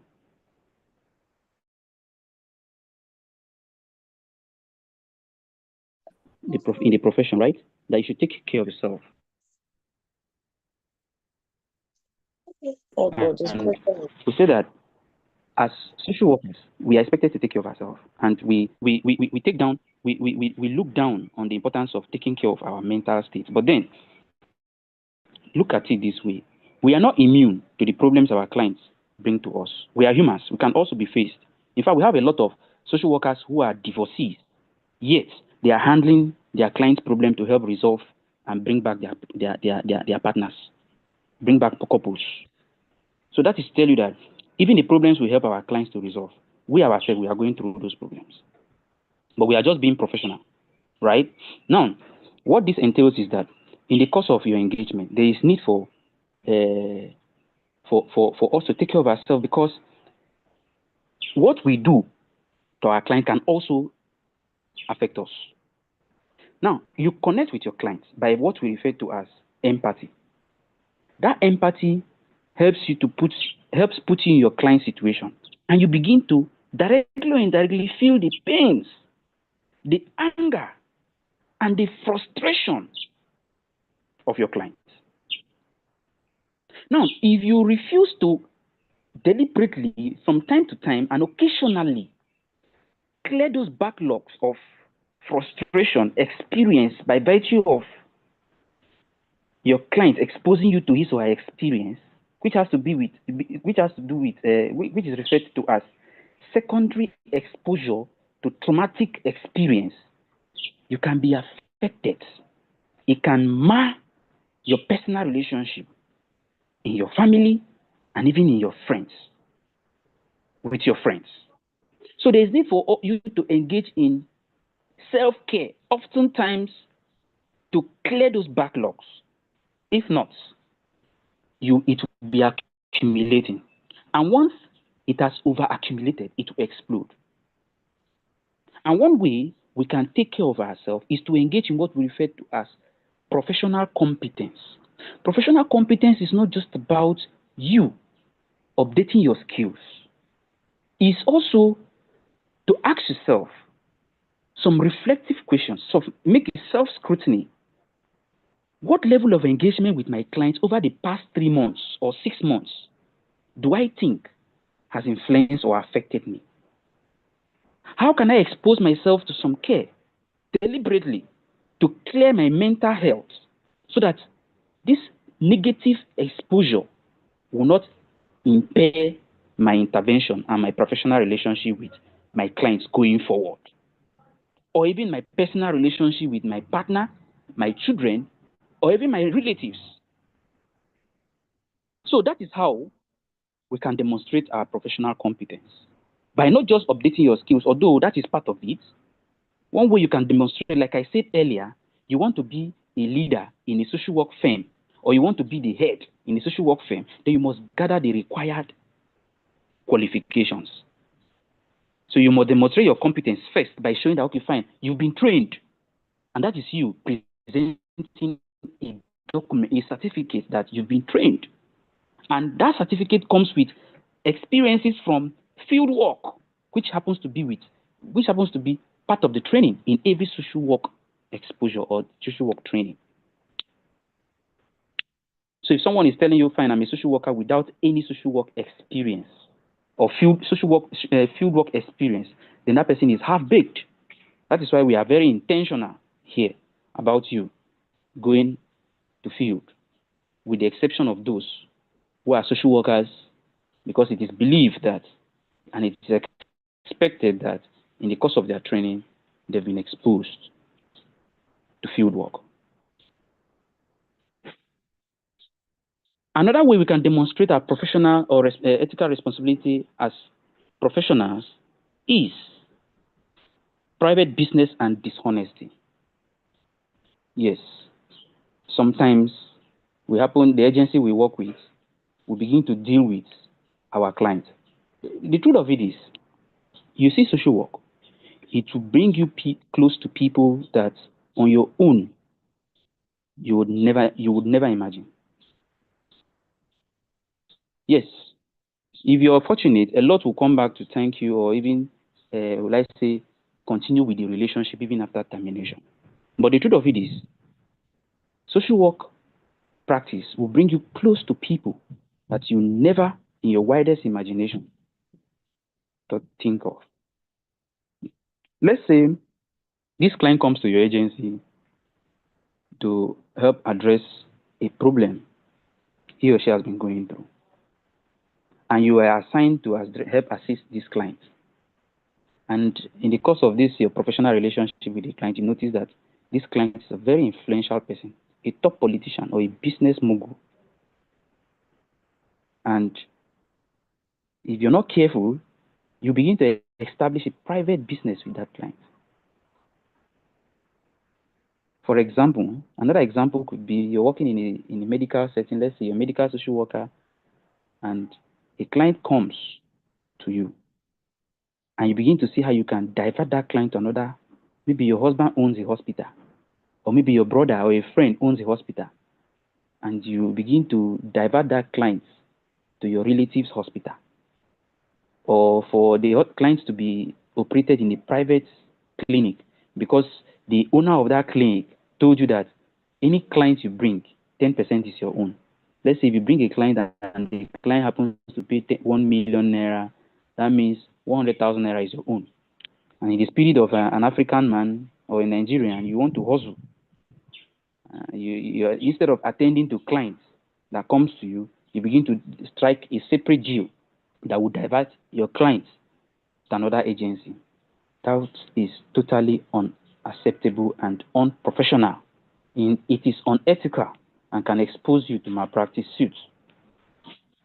So we want to be careful, right? So you have ethical responsibility to uphold whatever business or whatever transactions you have with your client within that professional space. You're not expected to reveal that information. In fact, if such happens and you're investigated, it's not just about being dishonest and establishing a private business. It also breaches the principle of confidentiality, because ideally that client came to that agency to relate to you his problem. For you to have informed another agency the problem and referring the client to that agency breaches the principle of confidentiality. So even when the client might not necessarily want to push for any litigation, the professional body and even your agency might push for it. And in that case, if you're found wanting, you might serve jail term, withdrawal of license, maybe be asked to pay fine, which would further affect your mental state and even jeopardize your reputation, right? So we want to avoid that. Another thing is misrepresentation. Yes, a lot of us, we do this a lot, or let's say in this part of the world, we are guilty of these misgivings, a situation where people fall. So we want to be careful not to maybe personally present a wrong information just because we want to gain favor, or work with the clients to present a false information. For example, there's this client that comes to you, and this client is pushing for a divorce.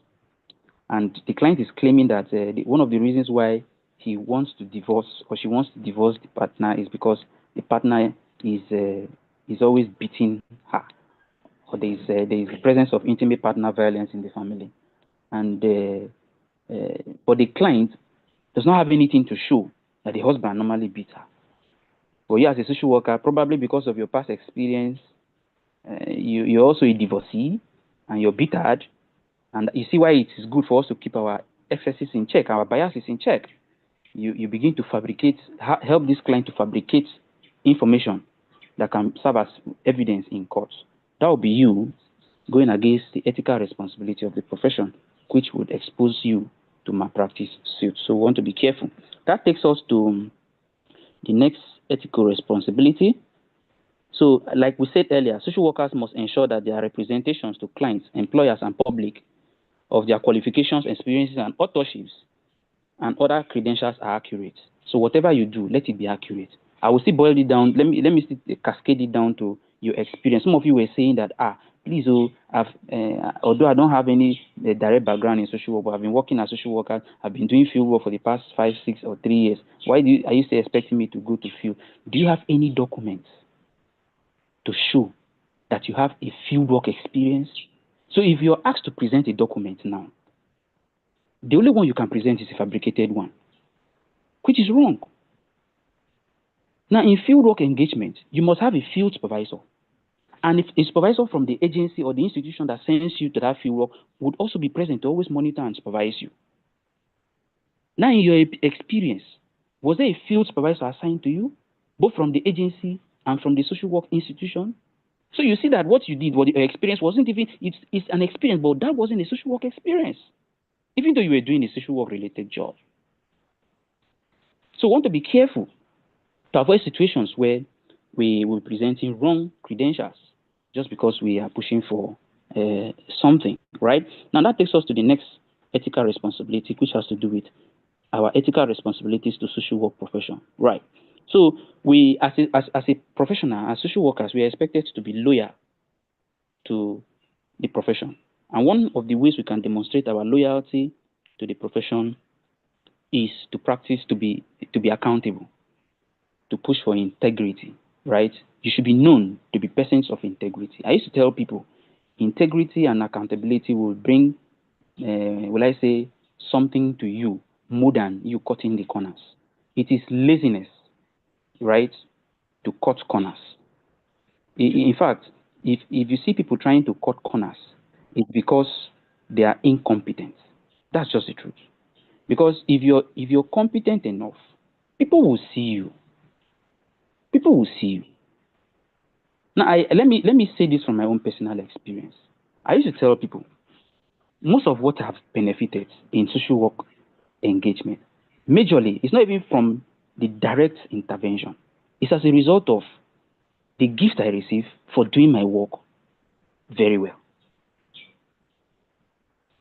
So instead of trying to cut corners just because you feel you're smart and you want to gain more, why not do the right thing and make any new name and even make good money that you will enjoy with peace of mind? Do you know that a lot? In fact, before coming having this session with you, I was watching a documentary. I was watching this very dark man content of a young man that went to report to him that he went to a hospital probably to treat malaria, and in the course of treating malaria, his kidney was removed. He didn't know. It was later on, maybe he was sick, he went to a hospital and he noticed that he has just one kidney. And he began to trace that, oh, see, at some point I had an operation. So probably that period, they removed my kidney without his consent.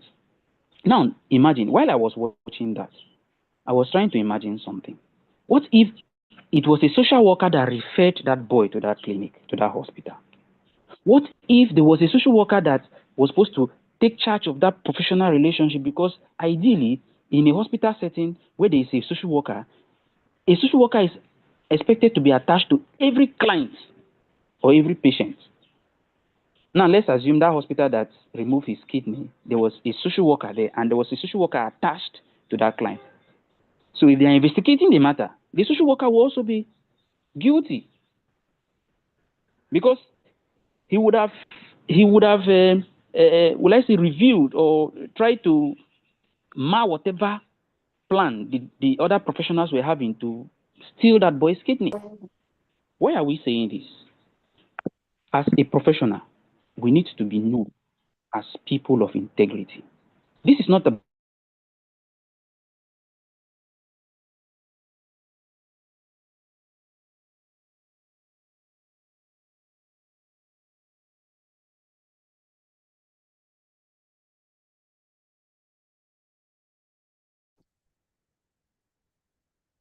I can hear you, sir.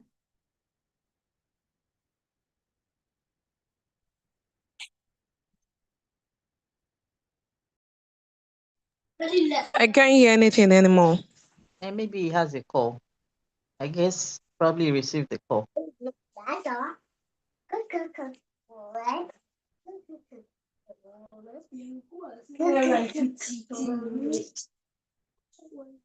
It's almost time now, I think.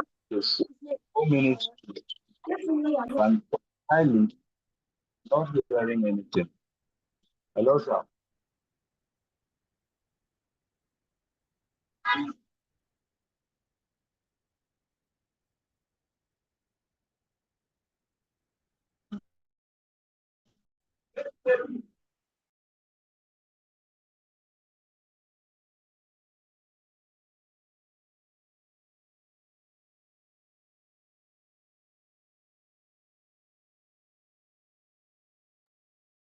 Sorry, I can't hear you. probably the network is bad. Maybe the network. The way it went off, it's obvious that probably he received the call. It's network problem.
Hello. Hello. Can we go? Hello. Hello, sir. Can we go? We can't hear you again.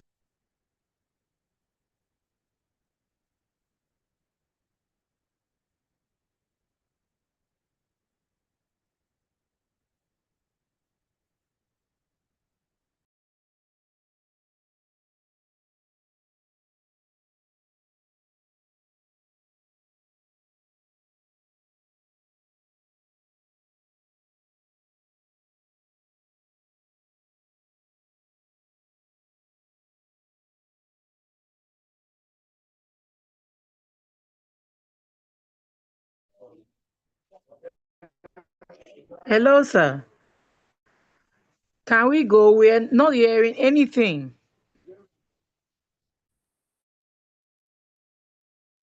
It's almost time now. Our network is bad.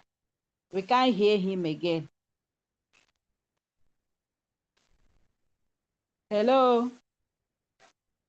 I don't think the Hello. facilitator is still black. I don't think he's still here. We should go now. It's time now. Till another time.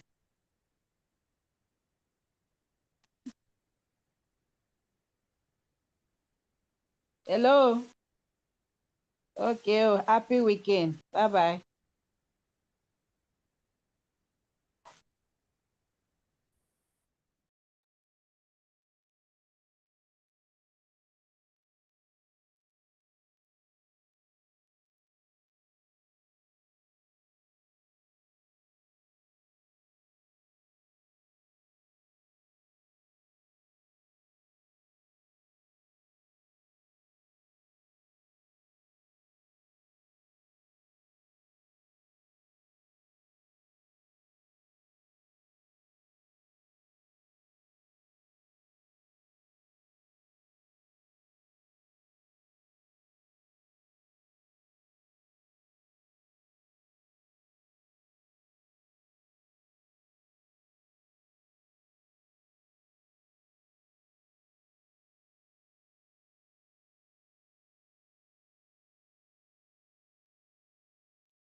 Hello, please, can I be heard? Please, can you hear me?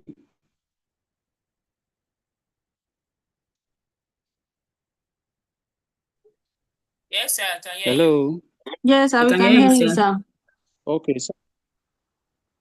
sorry, something just happened. Let's quickly round up, please, okay? Can you quickly, because I didn't even notice when the network went bad. Can you quickly tell me where I stopped? At what point did you stop hearing me?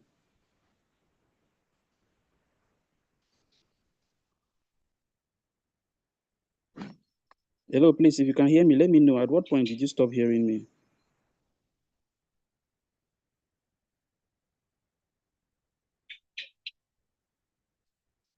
Can I be heard?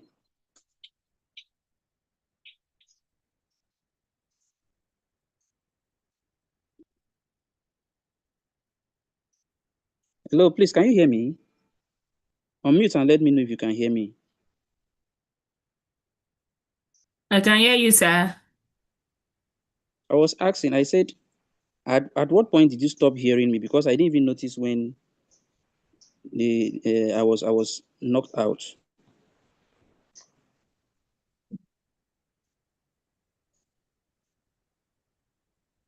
You were talking about the ethics, like you talked about the confidentiality, and you said that the way we carry ourselves in the profession really matters a lot. We cannot be quarreling. Two professionals cannot be arguing while the client is there.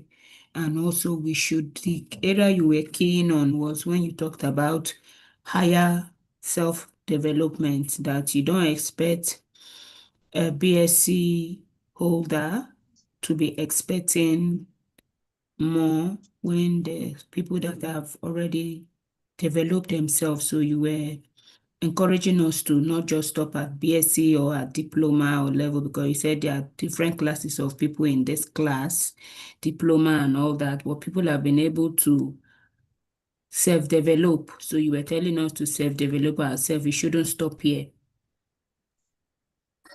All right. Thank you for that.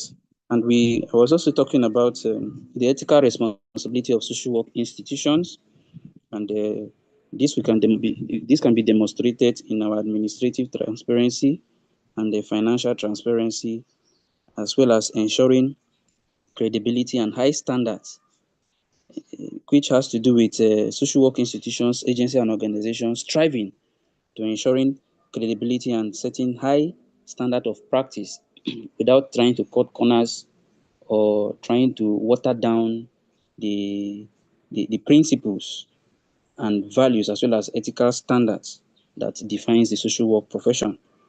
Social work agencies and organizations must set examples by providing quality services and by employing qualified, experienced, and deserving service providers.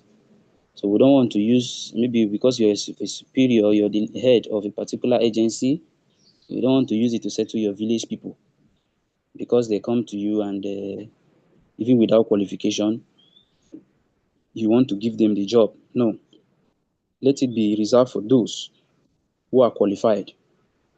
Beyond settling people with jobs comes the time of actual service delivery, when people are expected to deliver. And that's when we begin to struggle. And that's the problem we find ourselves in the country. People are given jobs jobs that they have little or no training. And when it's time for them to work, they have little or no experience to apply. And you see them struggling to learn in the work. And that's where we see a lot of problems. So that is what we have for the ethical responsibilities, about 6 ethical responsibilities. So we know all you can now know all the social work responsibilities, beginning from your responsibilities to the client down to the social work institution. So I think we've exhausted our time for this class. When we meet next time, we'll start our conversation from value conflicts. It's quite unfortunate we would have gone beyond this because we missed our last class. I don't know if we can make arrangements to fix a class so as to compensate for the one that was the class we missed the last time. I made a suggestion last week, but from your responses, I noticed it wasn't okay. This coming week in the evening will be fine. I can look for 1 or 2 days in the evening, let's say between 6 and 7, for us to have our next class to compensate for the missing class. And I might likely not be available during weekend. So please, we will need like 2 days within the week to conclude this class, because in our next meeting, the next 2 meetings, I believe we can conclude this lecture. So take care and enjoy the rest of your day. Meet as a group, discuss as a group, and agree on when. But if you ask me, I would say in the evening, any of the days, be it Wednesday, let's say between Monday and Wednesday, we can look for any of the days. Even Friday evening will be fine by me. Friday evening next week will be fine by me. But please just look for 2 days next week for us to do this, okay? Take care and enjoy the rest of your day, please. Friday is okay in the evening. It's okay. Friday evening is fine, right? Friday evening is fine. Thank you, sir. Then what about what? I said we should look for 2 days. Friday evening. Have Which other lectures day? on Friday evening, no, next week. How many Wednesday lectures do evening we is have? okay. Wednesday evening is okay, sir. Yes, We can do go Wednesday for and Wednesday Friday since we evening, have no. 2 days. Wednesday and Friday. Maybe immediately after the Friday Friday is lecture, we take its own. Then we do the Wednesday one before the Friday. It's I have no classes on problem. Friday. Oh. What time Friday? Hello, please. Let's not drag it. Fridays. Let's look at much later in the evening, between Yes, 6. after the other class, we can take it. Yeah, we can do it. And that Friday class, if we meet on Wednesday, Friday class might not be up to 1 hour 30 minutes.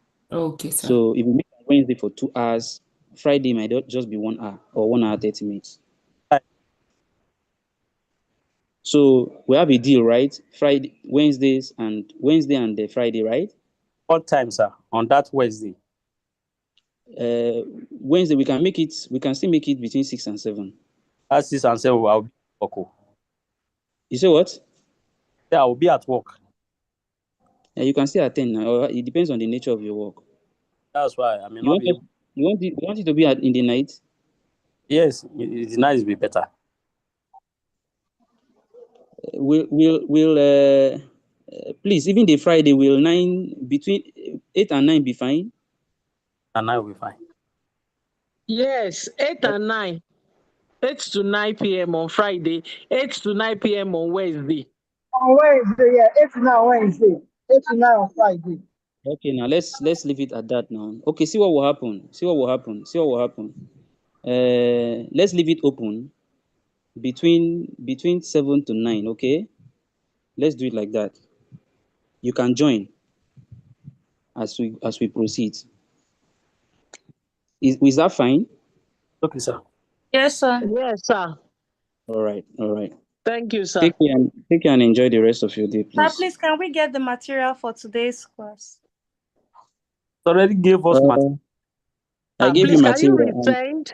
Please, can you resend to the group, please, Yes, if you have it? I will resend it. Please. Send it now. Okay. All right. Thank you, sir. God bless you, sir. Although people have refused to ask questions. Thank you, sir. I did Thank perfectly, you. sir. All right. Cheers.